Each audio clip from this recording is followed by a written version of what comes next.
오늘 우리가 이제 특별기도의 마지막 시간을 마주하게 됐습니다. 우리는 15장, 특별히 누가복음 15장 전체의 말씀을 통해서 하나님이 주시는 마음에 대해서 한번 생각해 보고 있습니다. 특별히 우리가 15장 전체의 비유들을 듣다 보면 계속 우리는 이런 것에 집중하게 되죠.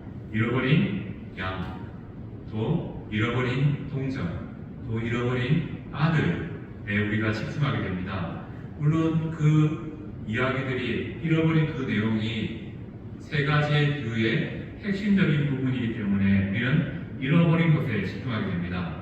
하지만 누가복음 15장 전체의 핵심은 하나님의 사랑과 용서에 있습니다. 하나님이 어떻게 우리를 사랑하시고 우리를 용서하시는지 그것에 대해서 말하는 것이 바로 누가복음 15장입니다.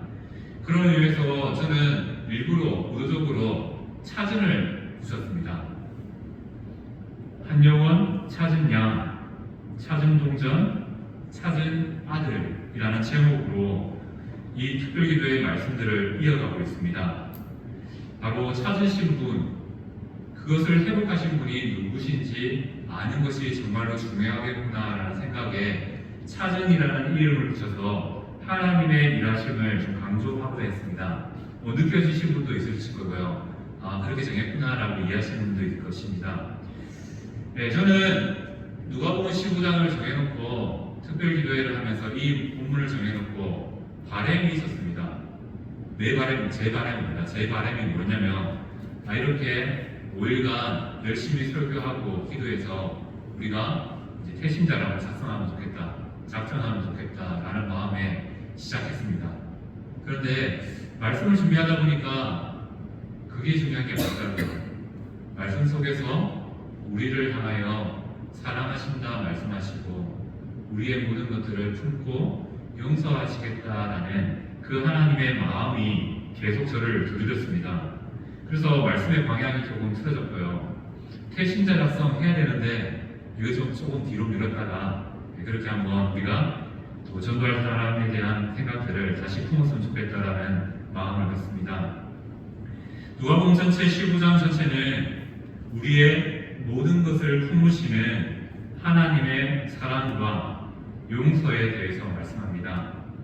하나님이 우리를 어떻게 사랑했는지를 말씀하시고 그 사랑을 보면요, 사랑의 눈먼 당신이라고 하죠. 사랑의 눈먼 하나님을 발견하게 됩니다. 예수님이 어떻게 우리를 사랑했죠? 당시에 그 많은 일들을 뛰어넘어 포기면서까지 우리를 사랑하시는 그런 모습으로 다가오셨습니다. 그리고 우리를 위해 다가오신 그 예수님께서는 우리의 있는 모습 그대로를 품고 안아주셨죠. 그래서 괜찮아, 그거 괜찮아, 너는 그냥 너 하나만으로, 너라는 존재 하나만으로도 소중하고 귀중하고 복되다라고 말씀하십니다. 그리고 또 말씀을 준비하면서 저를 향해서도 이런 마음이 계속 들더라고요. 그래, 네가 수고가 많다, 고생이 많지, 괜찮아, 잘하고 있어, 그런 마음들이 들더라고요. 이것이 하나님께서 우리의 인생을 향하여 말씀하시는 것이 아닐까라고 생각해 보았습니다. 성도님의 삶을 하나하나 살펴보고 들어보면 정말로 수고가 많으십니다. 그 수고 누가 알아주면 참 좋겠는데 우리가 서로 바빠서 또 서로의 일들이 많아서 그 수고를 못 알아줄 때도 참 많습니다. 그리고 누군가 내 인생을 향하여서 잘하고 있다라고 칭찬해주고 알아주면 참 좋겠는데 그 목소리는 잘 안 들리고 내가 못하는 것만 같고 내가 실패한 것만 같은 그런 마음들이 들게 하는 그러한 마음들을 많이 갖게 됩니다. 하나님 우리의 인생을 향하여서 많은 것들을 원하시지 않잖아요. 우리를 있는 모습 그대로 받아주시고 있는 모습 그대로를 잘하고 있다, 네가 지금 이 자리에 앉아있는 것만으로도 참 복되고 잘하고 있다라고 말씀하십니다. 그런데 우리는 그 목소리가 잘 안 들려요. 그래서 하나님의 마음을 계속 오해할 때가 참 많다라고 생각되십니다. 이렇게 말씀드리는 이유는 오늘 본문에서도 하나님 아버지의 사랑을 오해한 그러한 인물들이 등장하기 때문입니다. 자, 오늘 우리가 함께 읽었던 본문의 말씀은 너무나 잘 알죠. 어떤 비유죠? 여러 가지 별명이 있습니다. 탕자의 비유, 돌아온 아들의 비유, 잃어버린 아들의 비유, 여러 가지 이름이 있습니다. 그 두 아들의 비유, 이런 식으로 여러 가지 이름이 있다는 것은 무엇을 말할까요? 아마 이 자리에 앉아 계신 성도님들은 이 본문으로 설교를 이미 많이 들었다. 그리고 이 본문을 이미 많이 읽었다라고 접근할 수 있습니다. 네, 맞습니다. 그래서 수험되는 본문, 너무나 잘 아시기 때문에 힘든 본문, 그 본문을 또 마주하게 되었습니다. 그럼에도 불구하고 분명히 또 우리가 이 이야기에 대해서 놓치고 있는 점도 있을 것이고 제대로 이해하지 못한 부분들이 있을 수 있기 때문에 다 알고 있는 말씀이지만 잠시 설명함을 통하여서 이 비유를 통해서 하나님의 사랑이 무엇인지를 한번 살펴보고자 합니다. 자, 두 아들을 둔 아버지가 있습니다. 그리고 어느 날 두 아들 중 어떤 아들이죠? 둘째 아들이 아버지에게 뭐라고 말합니까? 내가 가질 재산을 좀 미리 달라라고 요청합니다. 우리는 이 이야기가 너무 잘 알기 때문에 그럴 수 있지 라고 생각합니다. 근데 이 이야기를 예수님 당시의 상황으로 들고 가면요, 이 아들의 행동은 어떤 행동일까요? 일어나서는 안 될 행동입니다.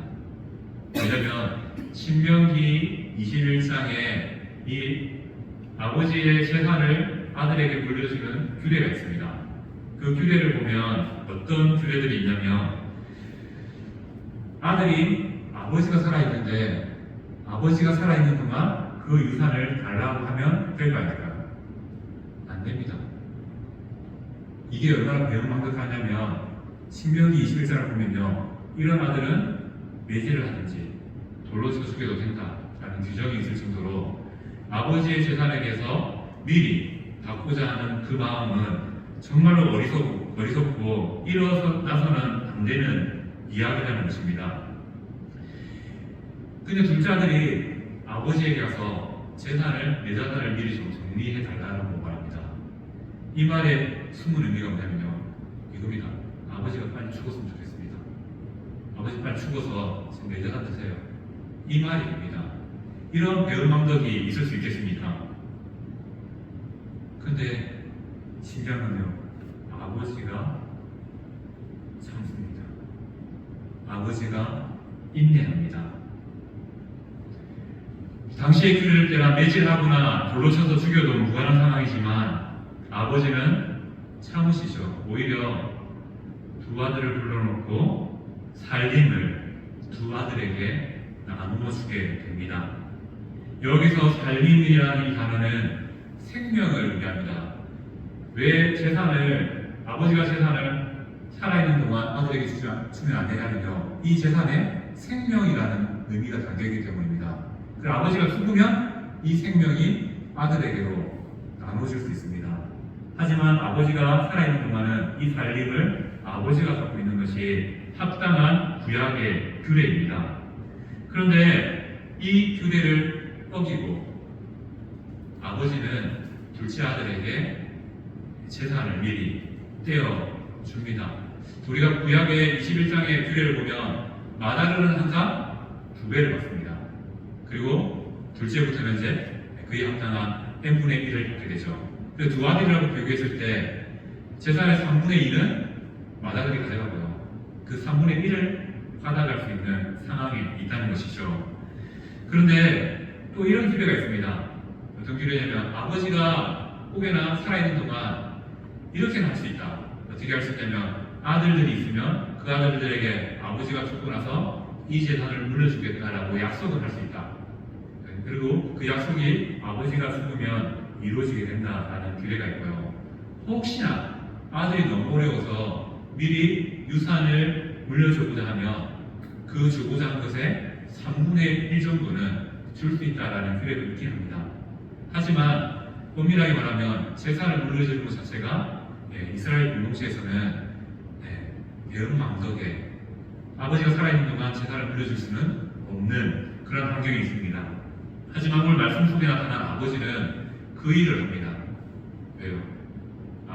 아들이 요구하니까 이게 틀린 거 아는데, 이게 다르지 않은 거 아는데 아들이 요구하니까 그저 참으면서 인내하시면서 그 재산을 나누어 주게 됩니다. 그리고 이 재산은 둘째 아들에게만 간 게 아니라 첫째 아들에게도 규율을 따라 규정을 따라 알맞게 나누어 주게 되게 됩니다. 그런데 이 재물을 받자마자 아들은 어떻게 합니까? 다 모아서 어디로 가죠? 다른 나라로 가게 됩니다. 아마 뭐 양도 받았을 거고 소도 받았을 거고 이렇게 많은 것들을 받았을 때 그 재산을 다 처분하고 아마 돈으로 바꿔서 그것을 들고 다른 나라로 갔습니다. 그런데 거기 가서 잘 살면 좋겠는데 유흥을 즐긴다라, 오늘 말씀 마지막 중에 보면 창녀들에게 그 돈을 샀었다라는 그런 의미도 있습니다. 그렇게 허랑방탕하게 삶을 살았습니다. 근데 그 재산이 오래 가겠습니까? 아니죠. 얼마 지나지 않아서 모든 재산을 탕진하고 결국 자기에게는 남은 게 없는 그런 상황에 놓이게 됩니다. 근데 우리 잘 알잖아요. 고난은 지옥에서 오잖아요. 고난은 내가 그 하나만으로도 힘든데 또 다른 힘든 일들이 빵빵 터집니다. 아들에게도 마찬가지였죠. 재산을 다 써서 힘든데 그 나라에 흉년이 일어납니다. 먹고 사는 문제가 쉽지 않은 환경이 열리게 된 것이죠. 그 아들은 먹고 살기 위해서 어떤 일을 합니까? 사람의 소개로 돼지를 돌보는 일을 합니다. 유대인의 규례를 보면 돼지를 돌본다는 것 자체는 불가능합니다. 왜냐하면 돼지는 성경에서 부정한 동물이고요. 그것을 돌본다는 것 자체가 그 사람은 죄인, 부정한 사람이라는 의미를 담고 있습니다. 그렇게 아들은 자신이 죄인의 자리지만 그 자리에서 먹고 살기 위해서 그 자리를 선택합니다.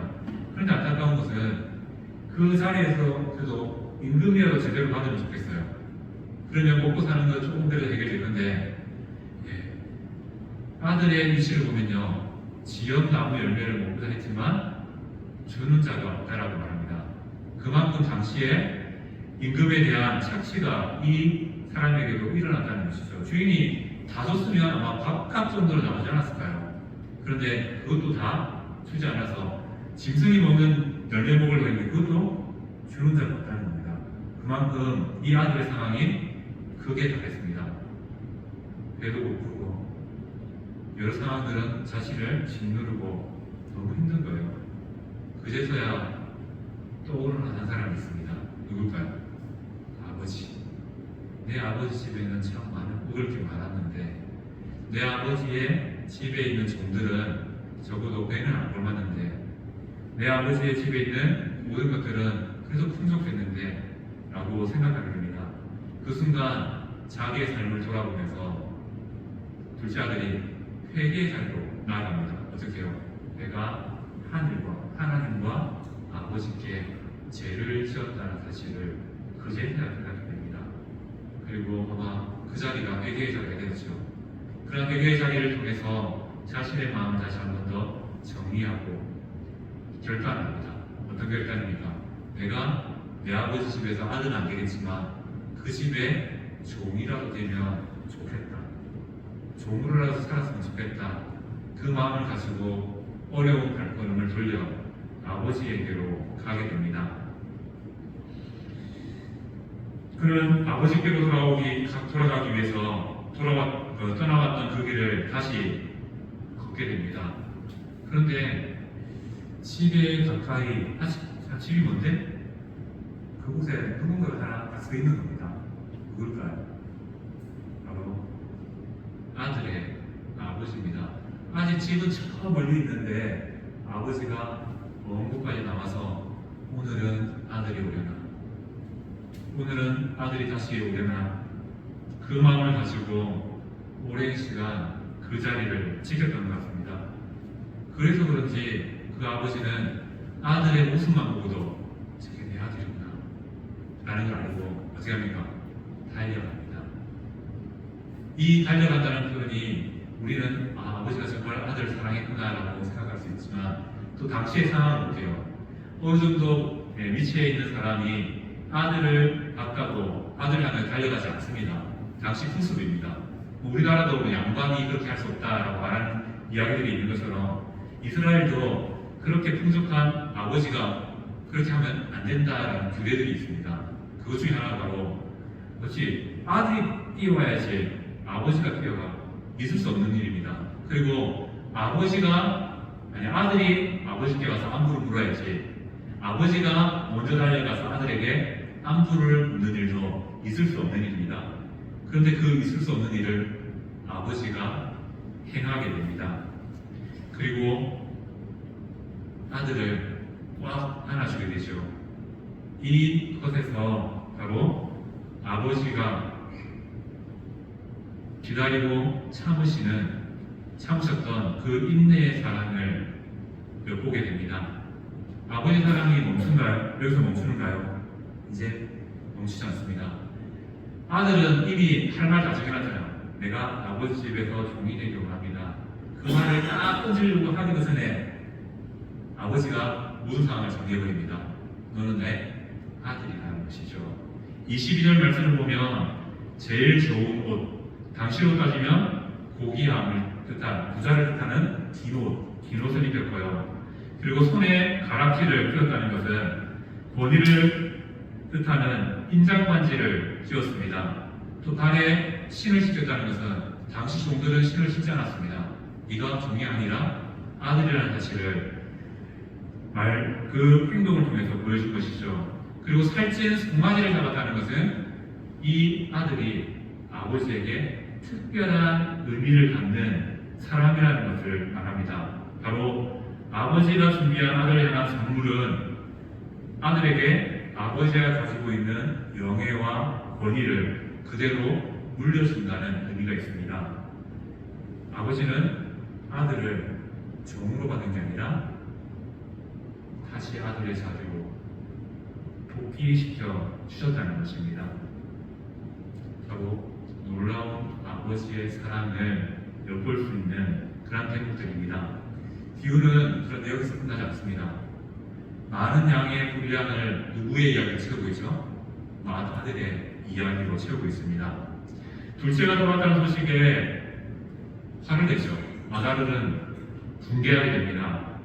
아버지를 도무지 이해하지 못합니다. 이러한 마더들의 행동은 당시 종교 지도자들의 모습을 대변합니다. 바리새인과 서기관들은 마자들로서 아버지의 사랑 안에 있었습니다. 이미 아버지를 잘 알고 있었죠. 그런데 그들은 마자들처럼 온갖 규정으로 인해서 천국의 상속받은 아들로서 마자들로서 사는 것이 아니라 오히려 규정에 매여서 노예처럼 종처럼 살아가는 이상한 삶을 살고 있습니다. 이로 인해서 죄인이 은혜의 복음에 충성되는 것조차도 용납할 수 없는 그러한 안타까운 마음, 교만한 마음들을 가지게 되었다는 것이죠. 마달은 앞서 둘째 아들이 재산을 요구했을 때 두 아들에게 나눠줬다고 같은 것처럼 재산을 이미 받았습니다. 자신은 장자로서 그 장자에 합당한 분깃을 받았죠. 그럼 어떻게 됩니까?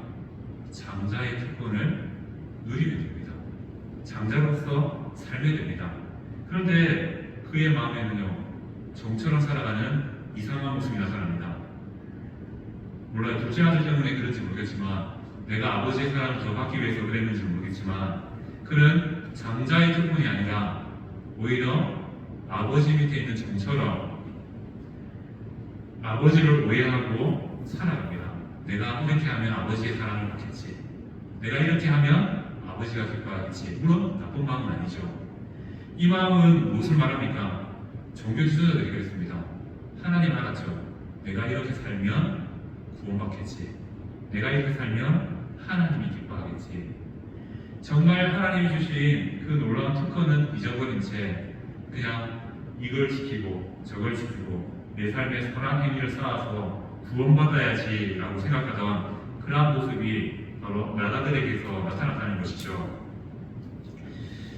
자, 오늘 말씀 두 아들이 등장합니다. 성도님들이 생각하시는 탕자는 누구입니까? 첫 아들입니까? 둘째 아들입니까? 저는 두 아들 다 탕자라고 생각해집니다. 둘째 아들은요, 드러난 탕자죠. 외국 나가서 그 자산을 가지고 헛된 일에 사용하고 결국 타락해버린 그런 드러난 탕자가 둘째 아들입니다. 하지만 제가 봤을 때 맏아들도 탕자입니다. 어떻게요? 숨겨진, 드러나지 않는 탕자죠. 왜요? 둘 다 아버지를 무례했습니다. 아버지를 몰랐어요. 아버지의 사랑을 제대로 이해하지 못했습니다. 그런데 어떻게 삽니까? 둘째 아들은 가서 재산을 다 잃어서 좀처럼 살고요. 맏아들은 아버지 밑에 있으면서도 자신의 정해진 비율을 따라 자유롭게 가는 것이 아니라 오히려 좀처럼 살아가는 안타까운 모습을 보이게 됩니다. 그런데 중요한 것은 오늘 말씀의 핵심은 이것입니다. 아버지이신 하나님은요, 맏아들이든지 둘째 아들이든지 상관없습니다. 내가 사랑하겠노라라고 말씀하시는 것이죠. 하나님은 어떤 분이십니까? 회개하고 돌아오면요, 영접하시는 분이십니다. 모든 회복의 주도권을 하나님이 지고 계시다는 것이죠. 그리고 그 하나님은 우리를 향하여서 인내하십니다. 우리는 두 아들 중에 어떠한 아들의 모습을 가지고 있습니까? 첫째 아들의 모습도 있을 거고요. 또 둘째 아들의 모습도 나타날 수 있습니다. 그런데 그건 안 중요해요. 우리의 아버지가 누구인가? 아버지의 사랑이 무엇인가가 중요하다는 것이죠. 말씀을 보면 둘째 아들이 죽었다가 살아났다는 표현이 등장합니다. 이는 기독교인들의 회심에 대한 표현이기도 하지요. 하나님 보시기에 우리의 인생은 죽었다가 살아난 인생이죠. 누구를 통해서요? 예수님을 통해서. 우리의 인생은 하나님 보시기에 잃었다가 찾은 인생입니다. 멸망했다가 구원받은 인생이라는 것이죠. 그 중심에 무엇이 있습니까? 아버지의 사랑이 있습니다. 하나님은 우리를 향해서 눈먼 게 확실합니다. 한번 자신의 모습을 생각해 보십시오. 내가 구원받기에 합당합니까? 몰라요. 예수님을 아예 모르는 사람하고 비교하면 조금 내가 나을지 모르겠지만 내 삶을 생각해 보면 우리가 구원받기에 합당한 그 어떠한 모습도 없습니다. 그런데 하나님은 어떤 분입니까? 사랑의 눈이 멀었습니다. 우리의 죄악을 안 보십니다.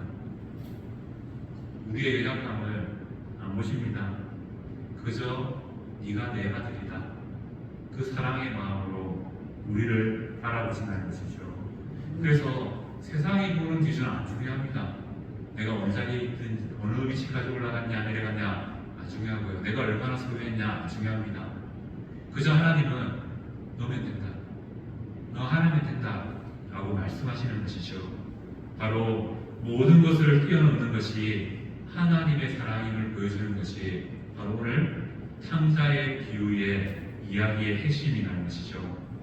그 하나님은 오늘 이 자리에 앉아 계신 성도님들을 사랑하십니다. 그리고 오늘 이렇게 말씀하십니다. 내가 너의 모든 것을 품겠다라고 말씀하십니다. 더 이상 종의 자리에 있지만 아들의 자리로 오라라고 말씀하십니다. 사망의 멍해가 아니라 생명의 자리로 오라고 말씀하십니다.